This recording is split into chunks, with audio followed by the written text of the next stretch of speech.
पूर्वतन विधायक और गंजाम जिलार विजु जनता दल सभापति श्री विक्रम पंडा को आज आम साक्षात करने आसीलु सहित साक्षात है सहित द्विपद कथा भी हेलु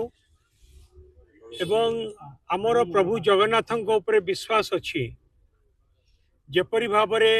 गोटे राजनैतिक उद्देश्य रखिकी फसई दि जाइछि गोटे षड्यंत्र करिकी प्रभु जगन्नाथ आमर विश्वास निश्चित भाव में सत्यर जय हब एवं खूब शीघ्र से मुकुलिबे आमर न्यायिक व्यवस्था उपरे संपूर्ण भाव में विश्वास अच्छी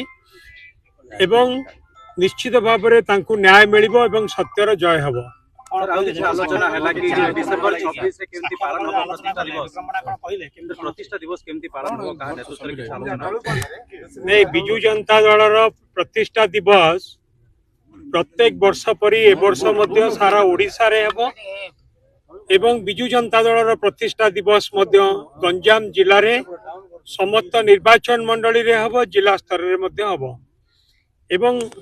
गंजाम जिला रे हजार हजार संख्यार बिजु प्रेमी एवं नवीन प्रेमी समस्त संग्रामी भाई माने अछंती नेतृवृंद अछंती सेमानक नेतृत्व रे मिलित सहयोग रे बिजु जनता दल कार्यक्रम गंजाम जिला रे चालू रहिबो। तो नवीन जिला को आसीबा नै किछि सांगठनिक आपन कार्यक्रम केमदि रहउची सांगठनिक कार्यक्रम विक्रम बाबूंक सभापतित्व रे जो जो कार्यक्रम जिले में हवा कथा से समस्त कार्यक्रम चालू रहिबो। तो नवीन जिला को आसीबा नै किछि सूचना वर्तमान पर्यंत कौन से कार्यक्रम नहीं जेतबेले कार्यक्रम हबो आपण मान तो सब नवीन लोक आपण मान निश्चित आगे जानिबे।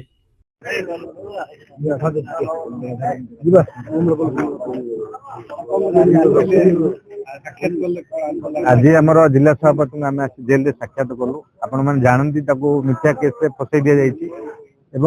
निश्चित भाव प्रभु जगन्नाथ आम विश्वास अच्छी से खूब शीघ्र जेल रू मुक्लिबे